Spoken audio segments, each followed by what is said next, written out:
Hello, my name's Katie Foster. I'm a Senior Associate in the Corporate Finance practice in London.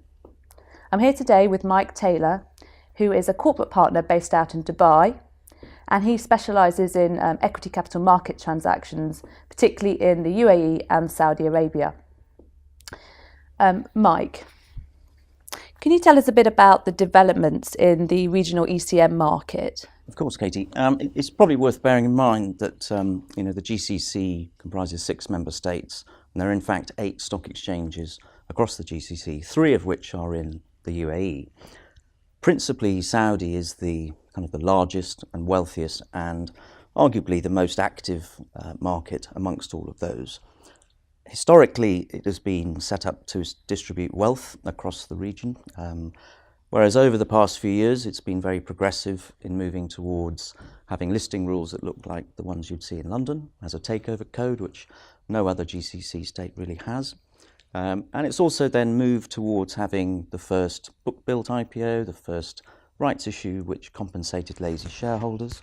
Thankfully, we're involved in both of those deals and so have led the market in those kind of developments.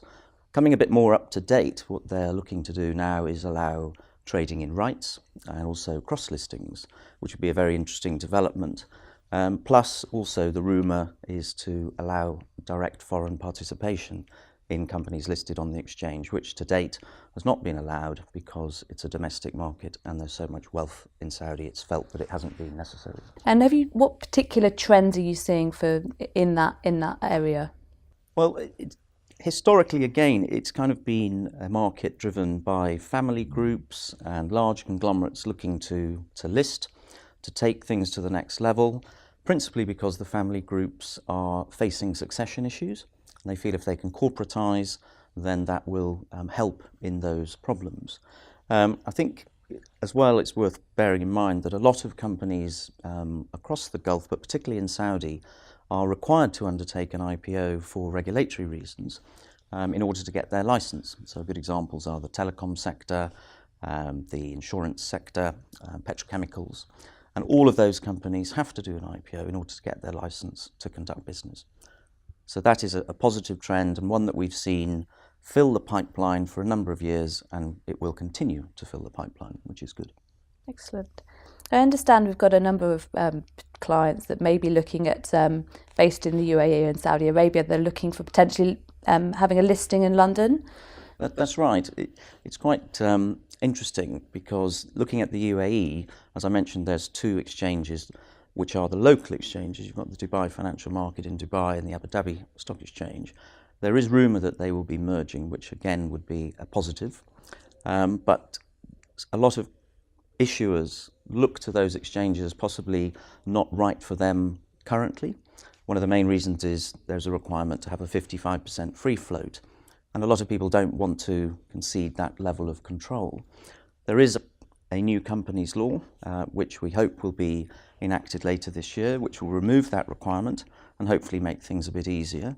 And we also hear that there are quite a few government-led companies that might be considering listing on one of those 2 exchanges, again with the principle behind it being to distribute wealth.